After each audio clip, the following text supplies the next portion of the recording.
Yeah, we're getting close. We're getting very close. It's a very big decision for me. I took over a mess, and we're going to make it a lot less messy. U.S. President Trump promising to resolve the situation in Afghanistan after almost 16 years of American presence. But what strategy will bring stability to the country? Hello, I'm Anand Naidu in Washington, D.C., and this is The Heat.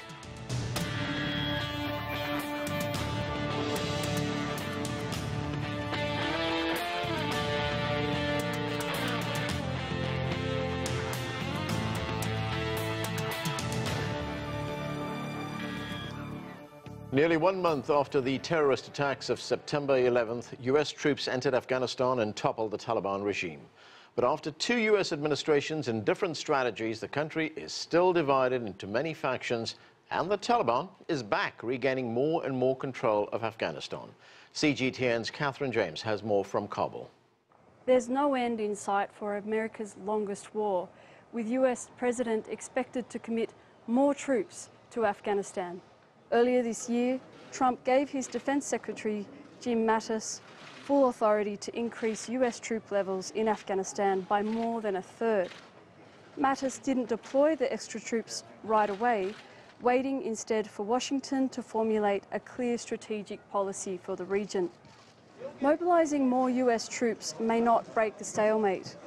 Critics point to the previous troop surge when more than 100,000 international troops were fighting in Afghanistan. The gains made in that time were whittled away by a growing insurgency in less than 5 years. General John Nicholson, the commander of US and NATO forces here, says that additional troops are critical to improve training and guidance for Afghan forces and to provide more air support. The Taliban has vowed to fight harder. Their leader, Hibatullah Akhundzada, said in his Eid message last month, quote, "If you think that you will break our determination with your military presence and troop surge, you are making a mistake." With almost half the country no longer under government control, some analysts say the insurgency has gained momentum. It is precisely this momentum that General Nicholson says he is trying to break. But the military is not the only weak link in this conflict. The strength of the insurgency coincides with a loss of faith in the country's leaders.